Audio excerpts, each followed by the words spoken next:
तर आज आपण बनवणार आहोत पुरणपोळ्या। तर त्यासाठी मी डाळ घेतली आहे, 4 वाटी डाळ घेतली आहे, 1 चम्मच हळद आणि 1 चम्मच मीठ असं मी ही शिजवायला ठेवली आहे डाळ। ही डाळ शिजून झाल्यानंतर आपण याचं पुरण बनवणार आहोत। ही छान मऊसर शिजवून घ्यायची आपल्याला। तर आपली आता डाळ शिजून झालेली आहे। ही पूर्ण आपण नरम करून घेतली आहे, दाबली तरी पण तुटते अशी एवढी नरम करून घ्यायची आहे। अशी ही पाव किलो डाळ आहे शिजवून घेतलेली। 1 वाटी बदाम, वेलची, सुंठ आणि जायफळ असं मी सर्वांची पावडर करून घेतली आहे। आणि हा गूळ आहे, गूळ आपल्याला 2 वाटी घ्यायचं आहे। तर आपण याच टोपामध्ये डाळ शिजवून घेतली होती, याच्यातच आपण गूळ आणि डाळ मिक्स करणार आहोत पुरणासाठी।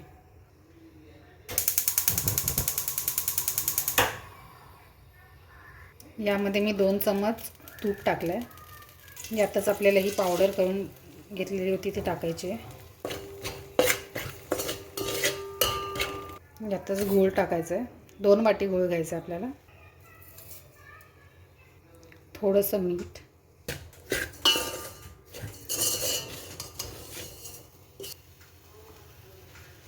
तर ही गुळाची पावडर आहे त्यामुळे आपल्याला अगदी काय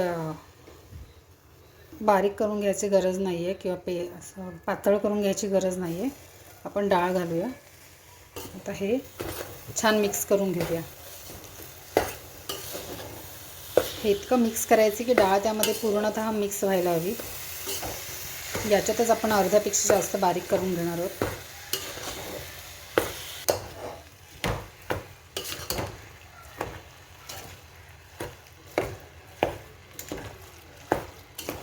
या प्रोसेसला आपल्याला 10 ते 15 मिनिटं लागणार आहेत। हे आपण शिजवून घेऊया, व्यवस्थित मिक्स करून घेऊया।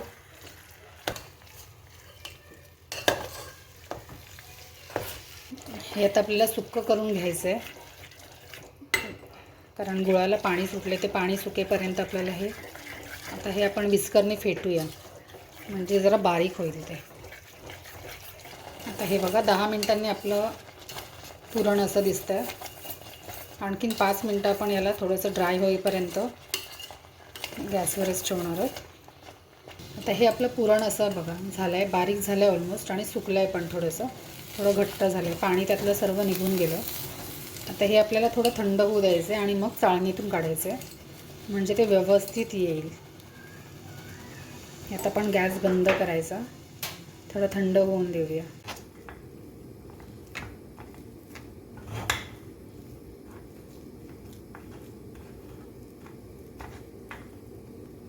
आता हे आपण सर्व चाळणीतून काढून घेणार आहोत आणि मग पोळ्या करायला सुरुवात करायची। आता हे आपलं सर्व पुरण चाळणीतून काढून झालं आहे। आता आपण जी बदाम आणि सुंठ, वेलची ते सर्व आपण जे टाकलं होतं याच्यामध्ये, तर त्याची ही सर्व सालं राहिलेली आहेत। तर हे आपल्याला घ्यायचं नाही आहे, हे चाळणीमध्ये एक्स्ट्रा राहिलेलं आहे। हे आता आपलं सारण रेडी आहे। तर हे आपल्याला थोडा वेळ ठेवायचं आहे, 5-10 मिनटं, आणि मग पोळ्या लाटायला घ्यायच्या। हा 3 कप मैदा मी चाळून घेतला आहे, त्यामध्ये आपल्याला अर्धा चम्मच हळद घालायची आणि अर्धा चम्मच मीठ।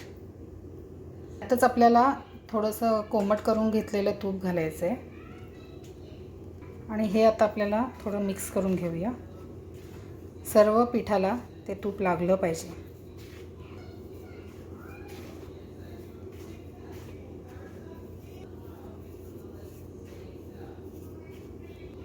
आता हे आपलं पीठ आणि तूप मिक्स करून झालं आहे, तर यामध्ये पाणी घालून आपल्याला पीठ मळून घ्यायचं आहे। तर हे थोडं थोडं पाणी आधी घ्यायचं आणि मळून घ्यायचं, लागेल तसं पाणी घेऊ आपण।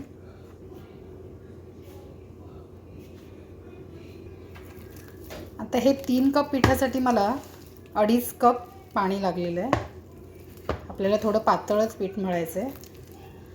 हे आता हे एवढं पातळ आपल्याला करायचं आहे। आता हातावर आपल्याला एवढं तेल घ्यायचं आहे आणि तेलामध्ये व्यवस्थित मळून घ्यायचं आहे, म्हणजे ते चिकट राहता कामा नये। व्यवस्थित पीठ मळून घ्यायचं आहे, मऊ झालं पाहिजे। तर हे तेलामुळे कसं सुटलं आहे बघा, आता खाली चिकट नाही आहे. आणि आता थोडं हाताला सुकं पीठ घेऊन आपल्याला हे सर्व साईड्सचे काढून घ्यायचं आहे व्यवस्थित.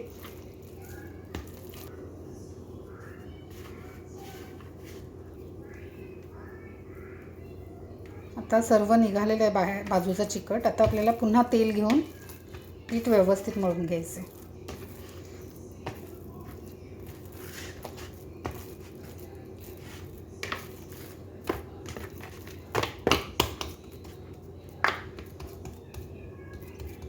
आता यावर आपण पुन्हा तेल लावणार आहोत, म्हणजे पोळी करताना पीठ चिकट नाही येणार, छान मऊसर येईल व्यवस्थित. तर हे असंच आपल्याला अर्धा पाऊण तास ठेवून द्यायचं आहे.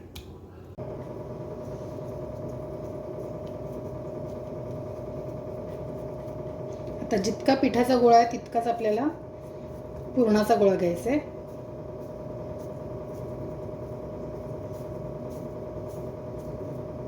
यात लावायचा.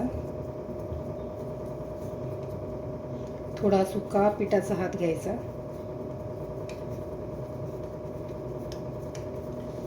हे पूर्ण बंद करायचं म्हणजे पुरण बाहेर येणार नाही लाटते वेळी.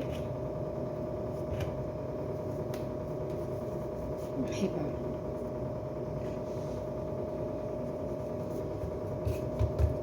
हाताने पहिलं सगळं स्प्रेड करून घ्यायचं सगळ्या बाजूने. सर्व पोळ्यांची प्रोसेस अशीच करायची आपल्याला. हाताने आधी पसरवून घ्यायचं आणि मग लाटून घ्यायची.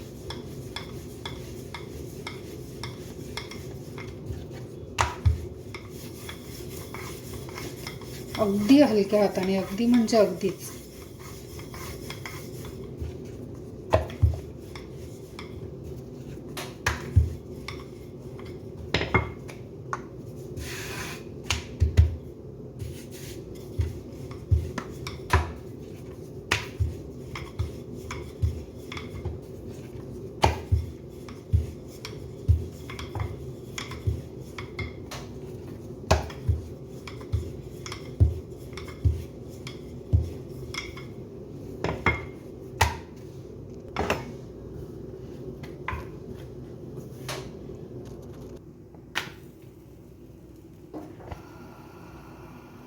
गॅस मीडियम फास्ट ठेवायचा आहे आपल्याला, स्लो नाही ठेवायचं आहे.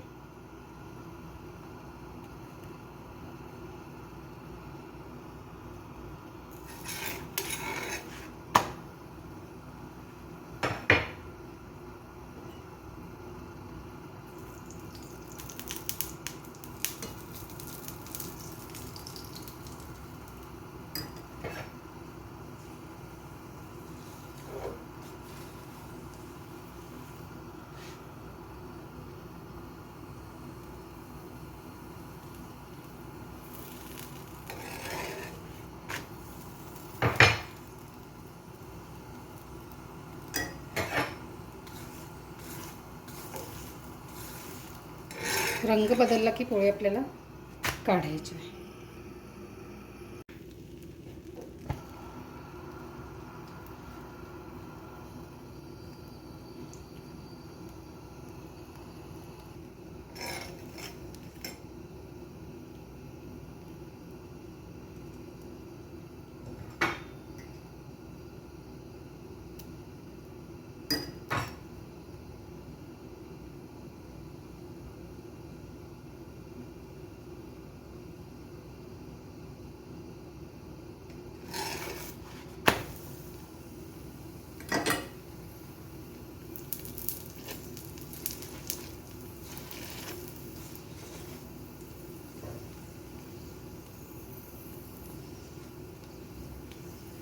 सर्व बाजूने साईड्सने थोडंसं प्रेस करूया म्हणजे कड्या व्यवस्थित कच्च्या राहणार नाहीत.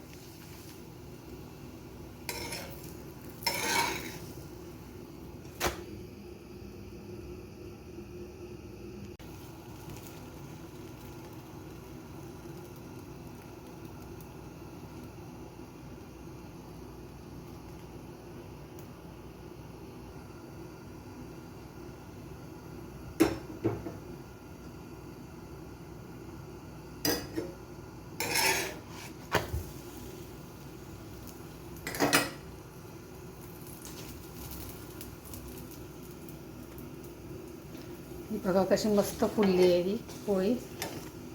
पुरणपोळी अशी झाली पाहिजे. थोडे साईड्स प्रेस करून घेऊया म्हणजे कच्चे राहणार नाहीत.